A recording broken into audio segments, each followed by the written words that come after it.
Selamat datang di podcast Open Heart with Poltak IP Sibarani. Podcast ini adalah sarana untuk menguraikan atau memperbincangkan hal-hal yang penting, yang berguna dalam hidup kita sehari-hari, yang di dalamnya terkandung nilai-nilai yang bersifat edukatif, teologis, filosofis, dan etis. Uraian atau perbincangan akan disampaikan secara topikal atau tematis. Selamat mengikuti.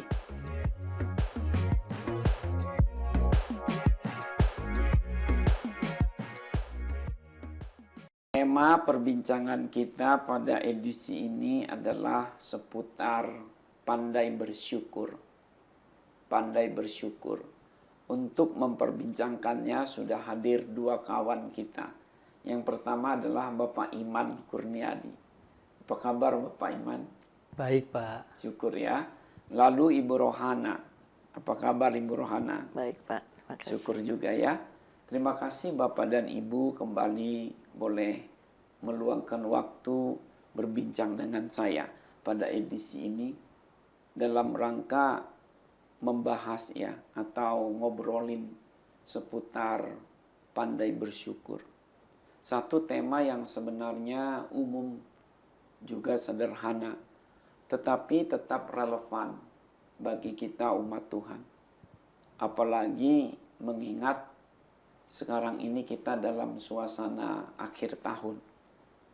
Jadi kalau kita mengenang bagaimana kita memulai tahun ini, tahun penuh dengan pergumulan, tahun penuh dengan tantangan, tetapi juga selalu Tuhan membuka peluang, maka patutlah kita ini bersyukur. Bersyukur secara umum memiliki 3 pengertian. Mula-mula bersyukur itu adalah mengingat berkat Tuhan, lalu mengakui kebaikan Tuhan, dan meyakini penyertaan Tuhan dalam hidup kita. Orang yang bersyukur itu berarti dia apa yang dia miliki, apa yang dia dapatkan, apa yang dia terima, apa yang dia alami juga, itu selalu dia coba hubungkan dengan kasih karunia Allah. Berkat pengasihan dari Tuhan. Itu bersyukur. Nah, kalau disebut pandai bersyukur. Pandai berarti ya melebihi biasanya bersyukur. Maksudnya dia ya lebih sering bersyukur, lebih banyak bersyukur. Bahkan dia dapat mensyukuri apapun yang terjadi.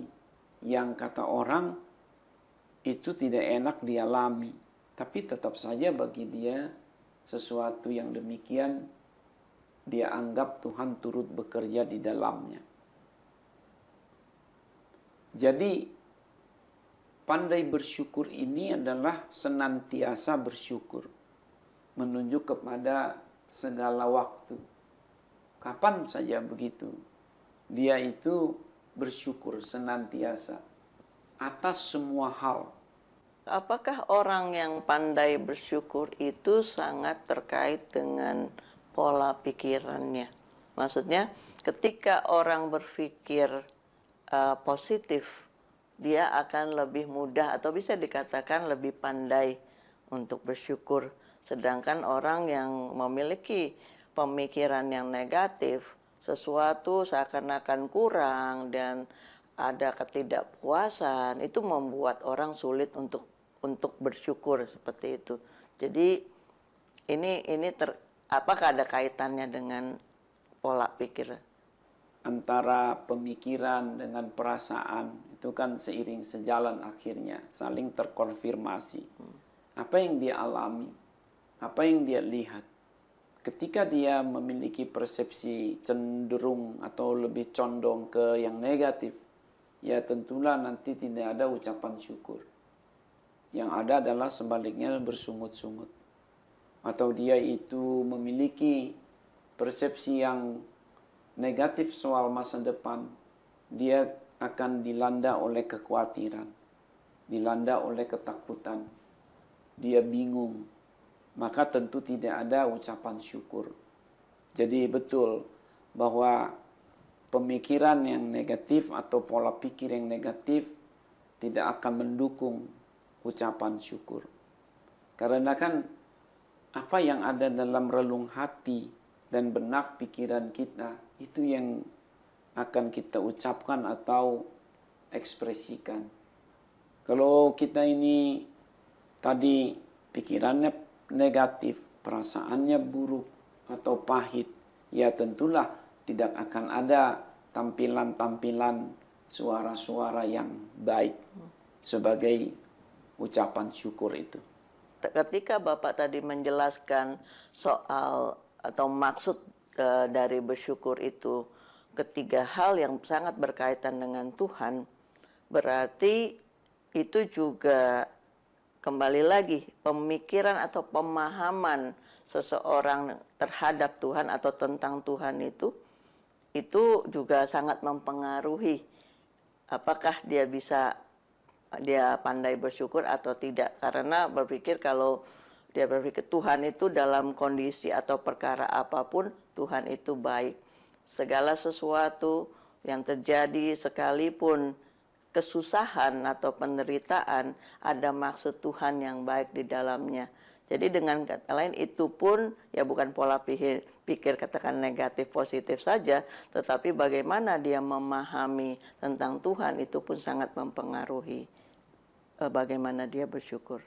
Iya, betul. Jadi hilir itu kan selalu dari pusatnya tuh. Apa yang dia alami, kalau dia mampu mengkaitkan atau merelasikan itu dengan sumber, lalu dia akan menjadi objek itu, menjadi penerima.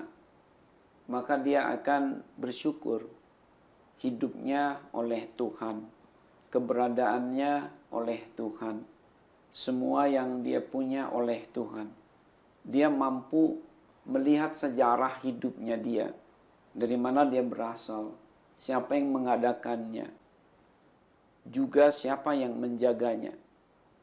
Kalau dia memposisikan diri sebagai objek penerima, objek yang diperlakukan Tuhan dengan begitu baik, maka dia akan selalu bersyukur kepada Tuhan itu. Sebaliknya, kalau dia tidak melihat Tuhan itu sebagai sumber dari segala sesuatu yang dia dapatkan, juga dia alami, maka tidak akan ada ucapan syukur terhadap Tuhan. Itulah sebabnya salah satu ciri dari seseorang yang pandai bersyukur itu senang dia memuji-muji Tuhan. Senang dia mengagung-agungkan Tuhan.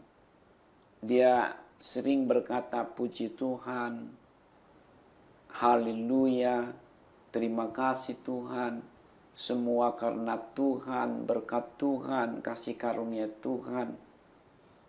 Kalaupun ada orang memuji dia atas karya-karya atau pekerjaannya yang super, dia akan berkata, ini adalah Tuhan yang memampukan saya kah?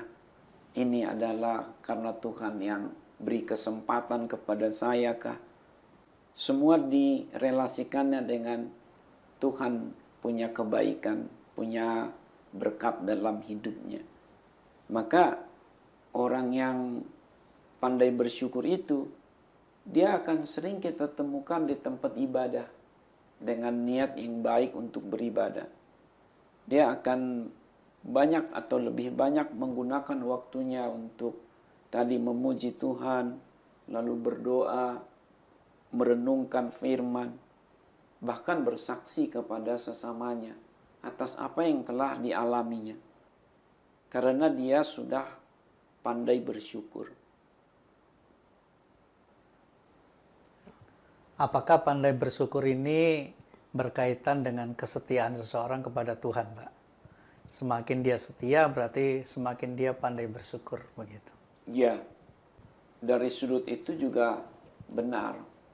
Jadi setia terhadap Tuhan berarti atau memiliki kesetiaan terhadap Tuhan, berarti dia tidak akan protes apa yang terjadi dalam hidupnya, karena dia sudah setia terhadap Tuhan. Kesetiaan itu kan berarti tak lekang oleh situasi yang tidak dia sukai, bahkan yang berbeda dari harapannya. Tetap dia tidak tinggalkan Tuhan. Dia akan selalu berkata, Tuhan itu baik. Walaupun mungkin yang dialami rasa tidak baik, apalagi tidak menyenangkan. Bisa saja malahan dia kesakitan. Tetapi karena dia setia terhadap Tuhan, kasihnya itu tidak lagi bersyarat jika, karena, apabila. Memang dia sudah mengikatkan diri betul dengan Tuhan. Setia dia. Terintegrasi sepenuhnya. Setia. Jadi kalau saya memahami penjelasan Bapak ini, berarti orang itu memang sudah di tahap apa ya namanya? Orang yang begitu dekat dengan Tuhan lah itu. Kalau kita di dalam Alkitab mungkin kita bisa katakan kayak seperti Abraham atau Ishak atau Yakub gitu, yang memang benar-benar orang yang bisa dikatakan dah mengikut Tuhan gitu loh. Tidak pernah bersungut, tidak pernah sedikit pun protes. Ya, saya sih tidak yakin juga ya. Maka kita memilih kata pandai. Bukan berarti segala-galanya. Dan pandai ini pun kan ada tingkatan progresivitasnya. Semakin pandai, semakin pandai, semakin pandai. Tapi jangan bodoh gitu. Kebalikan dari pandai kan bodoh. Bahkan bebal. Tidak pernah sama sekali bersyukur. Itulah orang yang bebal. Bodoh atas syukur. Tapi kalau pandai bersyukur, ya dia lebih mudah bersyukur, lebih cekatan, lebih memahami apa maksud Tuhan di balik semua pengalaman hidupnya misalnya. Dia tidak lagi curigaan dengan Tuhan.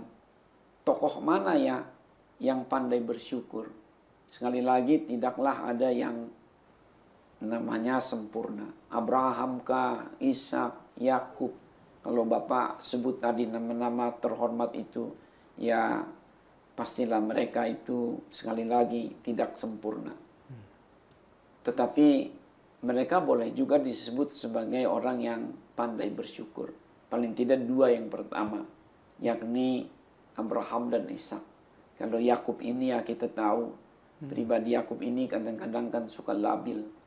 Ada satu yang lebih mudah kita sepakati sebagai orang yang pandai bersyukur. Yusuf. Daniel, Sadrak, Mesak, dan Abednego itu adalah orang-orang yang pandai bersyukur. Jadi apakah kita bisa mengatakan kesetiaan itu merupakan salah satu ciri umum orang yang pandai bersyukur? Iya, tentunya dapat kita bangun perbincangan tersendiri dengan topik kesetiaan. Namun kalau dikaitkan antara kesetiaan dengan pengucapan syukur, iya betul. Sulit itu dibedakan antara yang setia dengan yang suka bersyukur. Setia kan, apapun yang terjadi, dia tidak akan goyah. Setia kan, dia bersyukur. Namun, kalau kesetiaan ini kan secara doktrinal filosofisnya, kalau bersyukur ini dia wujud nyatakan dengan ya kata-kata yang tadi itu, bersaksi ini dari Tuhan, ini berkat Tuhan. Kalau kesetiaan itu kan bisa saja dia tidak berucap apapun, tapi dia tidak beralih kepada yang lain. Setia terhadap Tuhan. Bisa saja dia tidak nampak langsung ucapan syukurnya. Namun pengucapan syukur itu sendiri didasari oleh kesetiaan. Saya tidak yakin orang itu dapat pandai bersyukur kalau dia tidak setia terhadap Tuhan.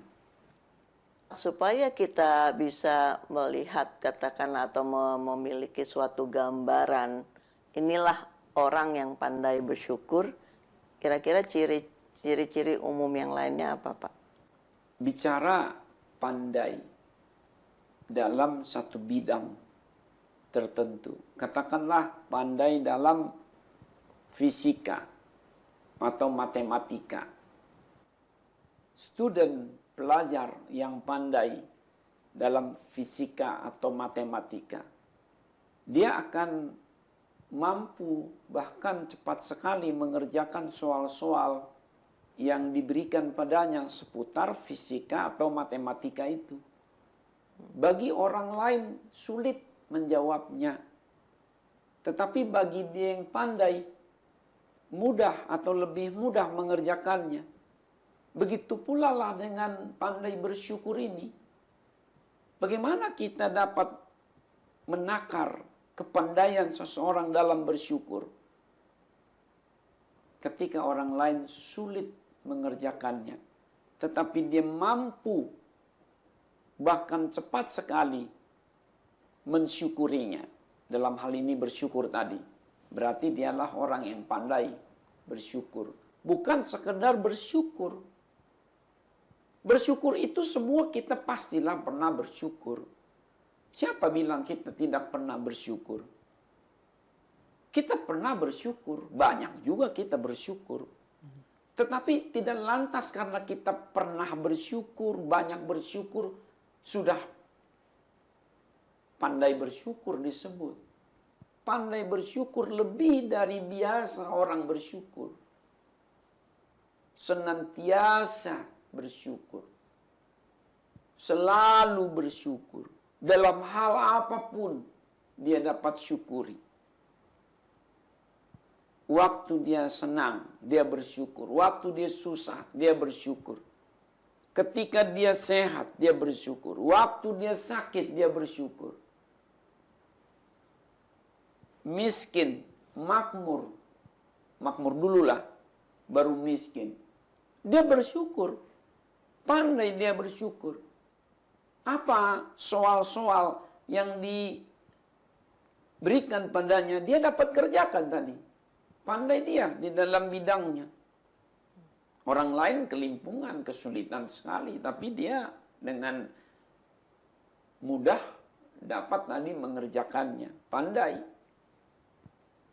Karena ada orang bersyukur itu hanya untuk yang enak-enak saja. Tapi untuk hal-hal yang tidak enak, dia entar dulu lah. Belum lagi tadi itu konsep-konsep soal Tuhan yang dia anggap Tuhan itu serba baik, maka tidak akan ada yang tidak enak yang dia akan berikan. Padahal Tuhan seutuhnya juga dapat menguji umatnya dengan kesulitan-kesulitan. Maka pembelajaran soal keberadaan Tuhan, karya Tuhan, kehendak Tuhan juga berkaitan dengan kemampuan seseorang untuk menanggapi hal-hal yang terjadi dalam hidupnya. Kalau dia tadi, saya ulangi, memahami Tuhan itu serba baik dalam hal pemberiannya, perlakuannya yang enak-enak saja. Tetapi yang tidak enak itu pasti dari setan. Kesulitan pasti dari setan. Masalah hidup pasti karena dosa, pasti karena salahnya dia. Ya sulit untuk mensyukuri segala hal. Tadi satu tokoh yang jangan sampai lupa untuk disebutkan sebagai pribadi yang pandai bersyukur. Menambahkan Bapak Abraham, Ishak, Yusuf adalah Ayub. Ayub berkata apa? Apakah kita hanya menerima yang enak saja dari Tuhan, tetapi tidak yang tidak enak? Dalam segalanya itu, Ayub tidak berbuat dosa dengan bibirnya terhadap Tuhan. Karena dia pandai bersyukur. Sepanjang tahun ini, dari tanggal 1 Januari yang lalu, apa yang kita alami? Naik turun, fluktuatif. Segala macam perkara.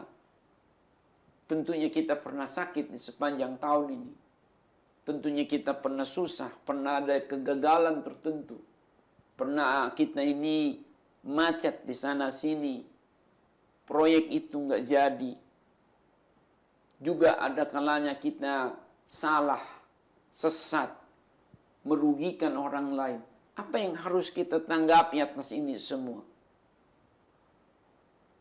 Apakah kita mampu menghadapi segala perkara itu dengan baik dan tepat? Berarti itulah tingkat kepandaian kita dalam bersyukur. Apakah respon kita, respon yang dimiliki oleh setiap orang dalam menerima sesuatu gitu Pak, dalam perjalanan hidupnya gitu kan, yang tadi kita dapat terima juga penjelasan dari Bapak, katanya pasang surut lah ya, ada kalanya naik, ada kalanya di bawah, ya itulah sebuah perjalanan hidup gitu. Nah, bagaimana mereka respon mereka itulah yang nantinya menunjukkan mereka pandai bersyukur atau tidak gitu. Dan ini saya melihat bahwa sangat-sangat bergantung kepada ini ya, ya kedekatan dia dengan Tuhan gitu Pak. Karena kalau kita bicara, Bapak tadi sempat katakan kalau lagi ada berkat ya pandai bersyukur gitu. Tapi ketika berada di bawah mungkin di masa-masa sulit kan banyak mungkin orang juga yang kadang tidak bisa bersyukur pada Tuhan gitu. Bagaimana ya kita dapat menilai seseorang itu pandai bersyukur atau tidak? Kembali sesungguhnya Tuhan yang menilainya secara sempurna. Apa adanya kan Tuhan yang tahu. Kita bisa saja nampak bersyukur dengan omongan-omongan kita. Tapi kan apakah isi hati kita dan pikiran kita itu seiring sejalan dengan perkataan kita waktu dikatakannya itu kepada sesama, kan Tuhan yang serba tahu. Namun syukurlah juga kita punya Alkitab, punya kitab suci yang menjadi pedoman bagi kita untuk juga semacam mereka self-assessment buat kita. Sudah sepatutnyakah kita merespons setiap persoalan-persoalan itu ataupun yang enak-enak itu yang kita telah terima? Ya, jadi kalau dikatakan Alkitab itu sebagai self-assessment buat kita, apakah kita itu seorang yang pandai bersyukur atau tidak, berarti itu juga yang perlu istilah kita ketahui ya Pak. Maksudnya ada suatu sasaran ya, kita ini juga ketika dikatakan tetaplah bersyukur, maksudnya dalam segala perkara, ketika kita mungkin melewati ujian-ujian, bagaimana apakah kita bersyukur, apakah kita bersungut, itu juga menjadi suatu arahan ya, sasaran kita menjadi orang yang pandai bersyukur seperti itu. Tapi juga ada maksudnya kita juga dengan kata lain, maksud di sini kita harus mawas diri lah. Iya. Memang kepandaian seseorang ini bersyukur itu kan berkaitan dengan pelatihan-pelatihan yang dia terima juga tuh. Ada tes-tes seperti itu ya Pak? Ada tes-tes dan ada pembimbing. Seperti tadi, kalau seorang student pandai dia dalam fisika atau matematika, itu kan sudah dia pelajari fisika atau matematika itu dari TK. Dia juga kan sudah mendapatkan pelajaran-pelajaran alamiah seputar fisika ataupun matematika dalam kesehariannya. Hingga dia SMP atau SMA, bahkan perguruan tinggi menjadi tadi pandai. Begitu pula dengan kita ini bersyukur. Kepandaian kita bersyukur mesti ada yang membimbing. Sesuai dengan tadi itu, pedomannya adalah firman kitab suci. Jangan lagi lantas langsung tanya pada Tuhan. Karena sudah ada kitab suci tadi. Tentu Tuhan yang menilai aslinya kita kemudian harinya. Tetapi kita ada tadi pedoman itu. Untuk memudahkan atau menyederhanakannya, nakarlah sesuai dengan apa pesan-pesan dalam Alkitab itu. Maka pentingnya kita ini melatih diri juga dilatih untuk bersyukur. Kalau anak-anak itu diberikan sesuatu oleh orang tuanya, apa pesan orang tua ini atas sesuatu itu terhadapnya? Ini dari mama kah? Ini dari eyang? Dari opung? Dari opa? Dari oma? Dari tante? Kalau ini dari orang, maka paling dikatakan tadi apa nantinya? Terima kasih ya sama tante. Tetapi kalau kita bisa bimbing anak itu bukan sekedar berterima kasih pada manusia. Walaupun ini tadi tentu butuh waktu, butuh kesabaran, butuh kemauan. Nak, ini berkat Tuhan buat Anda, buat kamu. Melalui tante, melalui oma, melalui opa, melalui ayah. Kaitkan gitu. Sehingga dia dapat melihat proses asal mula berkat itu sampai padanya. Orang-orang di sekitarnya hanyalah perantara. Tetapi sumber berkat adalah dari Tuhan. Kalau dia dapat ijazah, lulus sekolah, bisa tidak kita ingatkan? Kamu bersyukur ya nak, Tuhan memberikan kamu kesempatan dapat sekolah. Waktu itu kamu sakit, tetapi disembuhkan sehingga kamu dapat juga mengikuti ujian di akhir semester. Semua adalah berkat Tuhan ya nak. Tuhan mengirimkan kamu, papa mama membimbing kamu di rumah. Tuhan mengirimkan guru-guru yang baik untuk mengajari kamu di sekolah. Bersyukur ya nak. Kalau kita tidak membimbing anak-anak itu, atau kita tidak dilatih untuk bersyukur, tidak akan kita pandai bersyukur.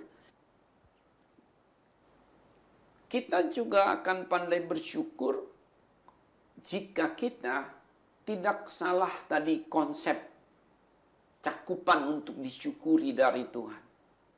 Kalau kita salah membuat cakupan-cakupan karya Tuhan, perbuatan Tuhan dalam hidup kita, hanya tendensinya yang enak-enak saja, tapi tidak juga yang tidak enak.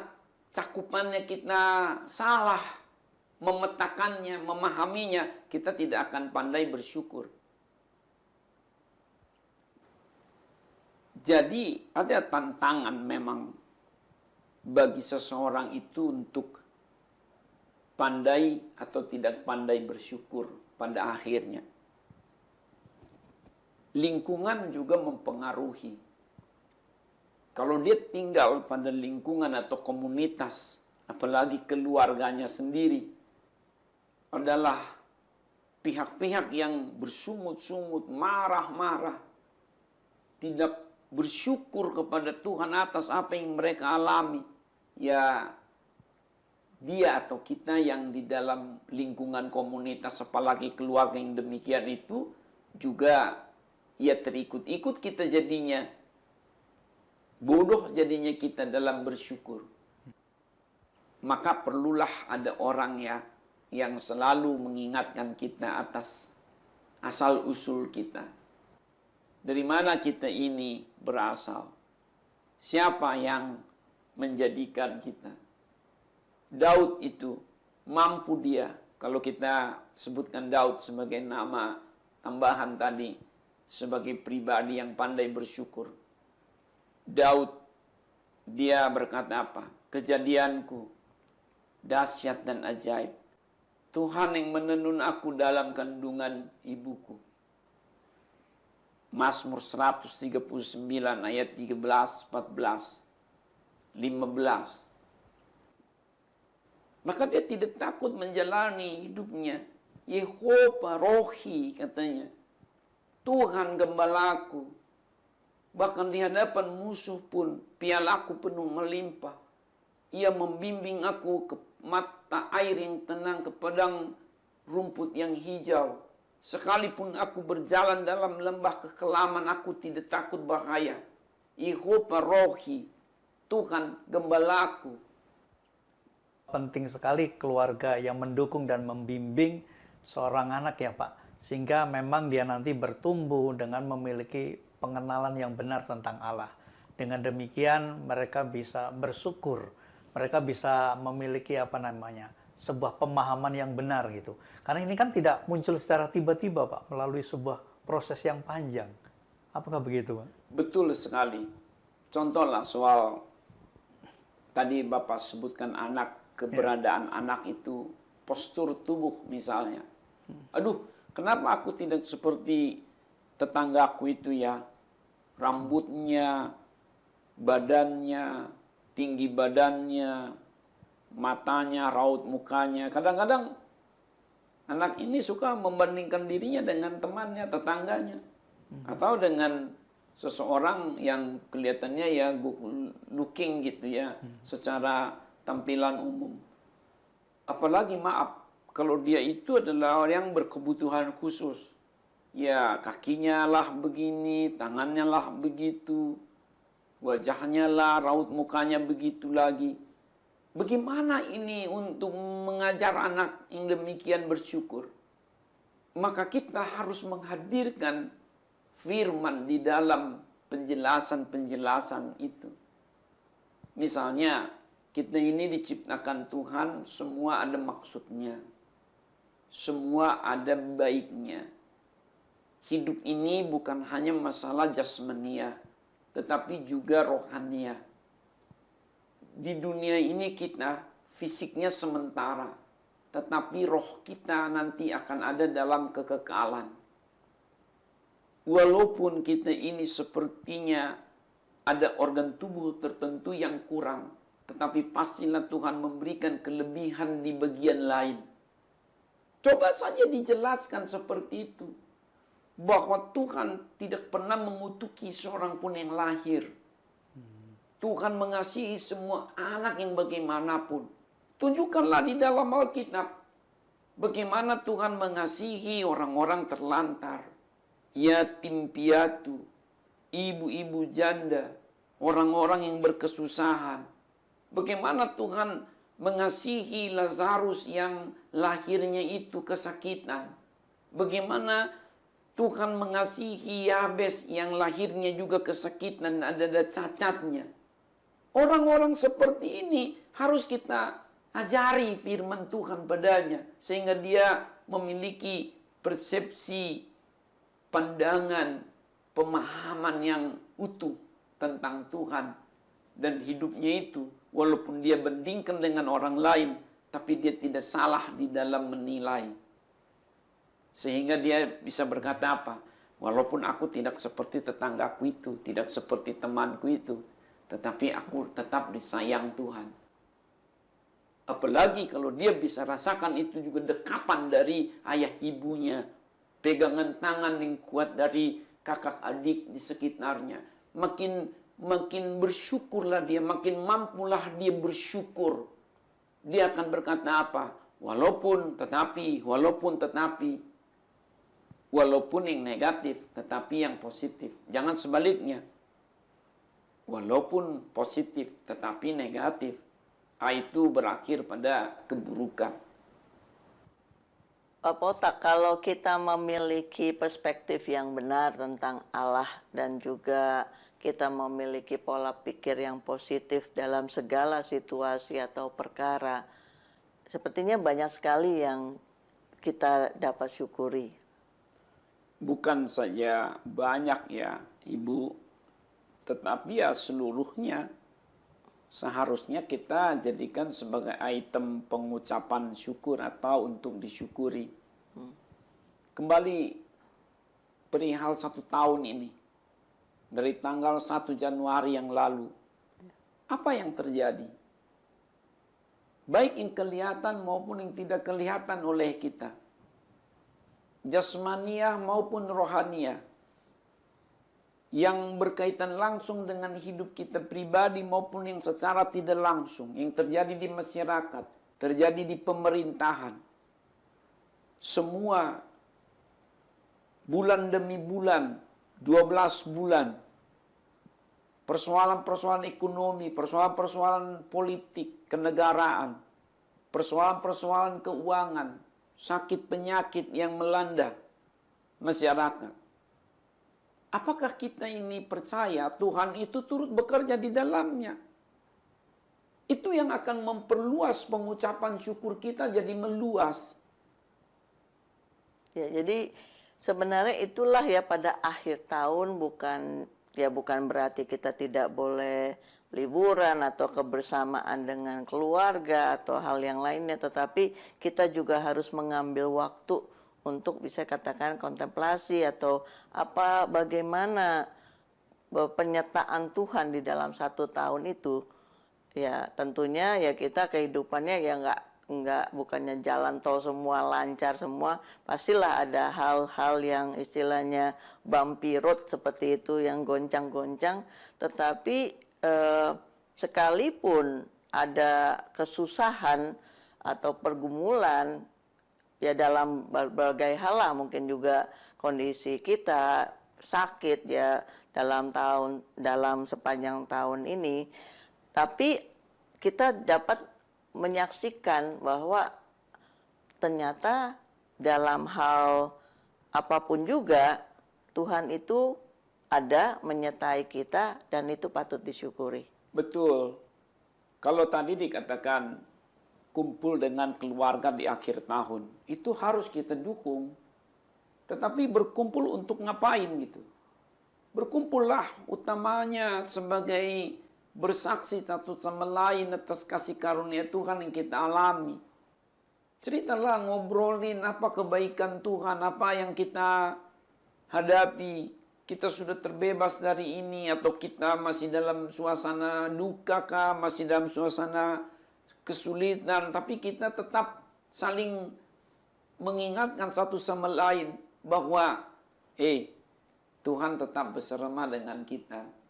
Janganlah kita mengakhiri tahun ini hura-hura, lupa dengan si pemberi kasih karunia. Beribadahlah di akhir tahun. Perbanyaklah doa ucap syukur. Barulah kita bolehlah piknik, boleh juga holiday, boleh bepergian, boleh ya resepsi, bolehlah kita senang-senang. Tetapi biarlah itu sebagai cara kita secara sosial yang didasari oleh spiritual.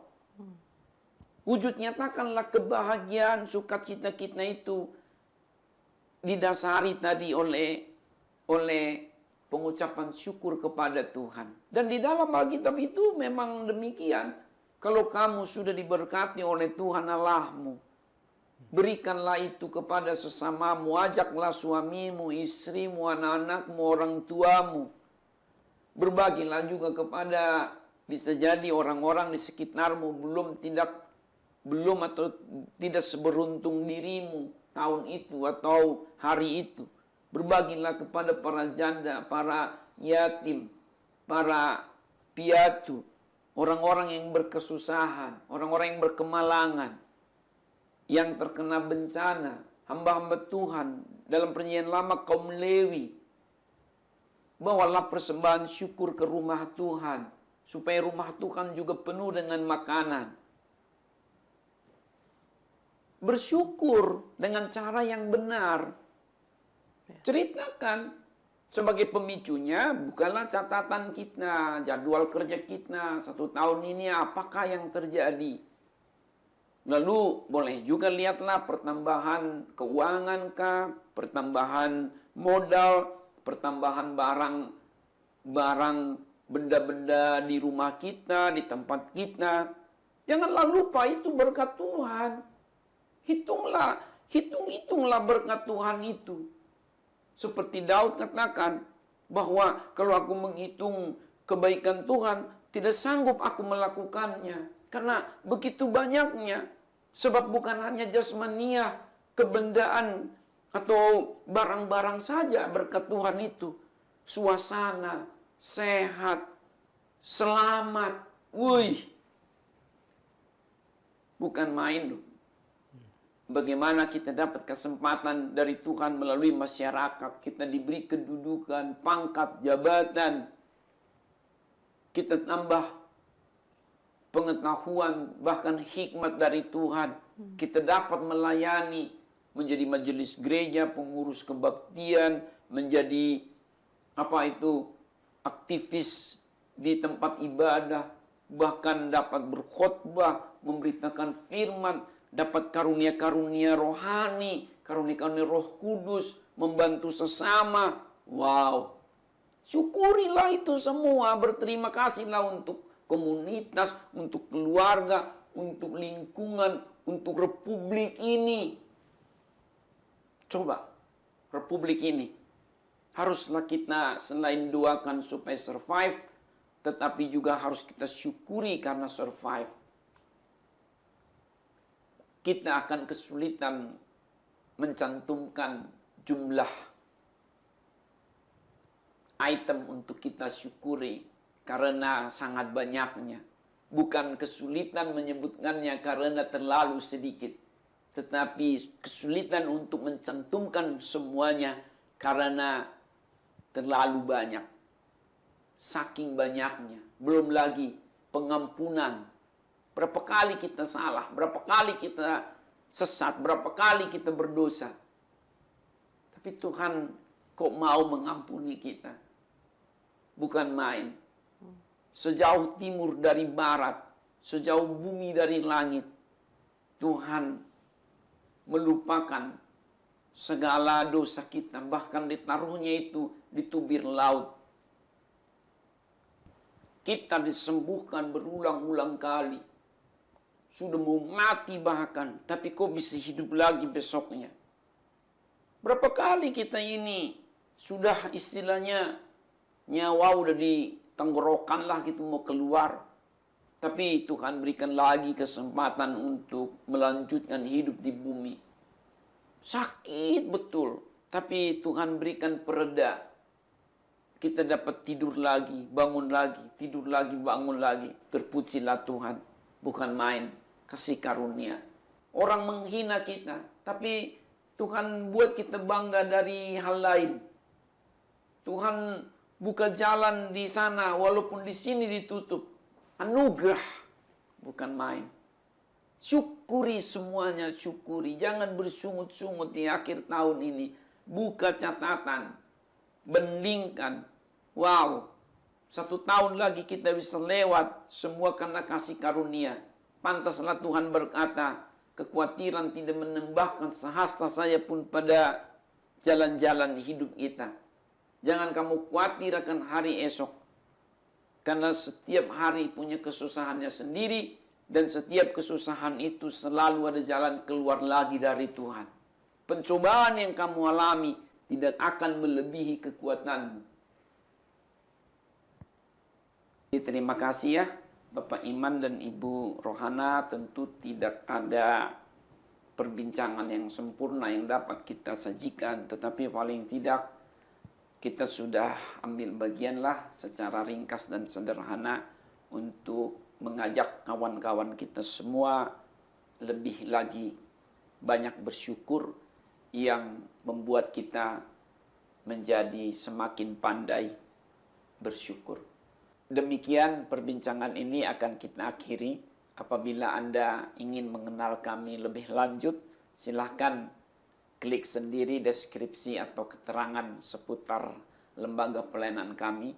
Di sana ada nomor-nomor kontak yang Anda dapat hubungi, juga alamat email yang Anda dapat berkirim surat elektronik dengan kami, dan ada nomor lembaga pelayanan kami yang melaluinya Anda dapat salurkan dukungan Anda untuk kelancaran pelayanan podcast ini.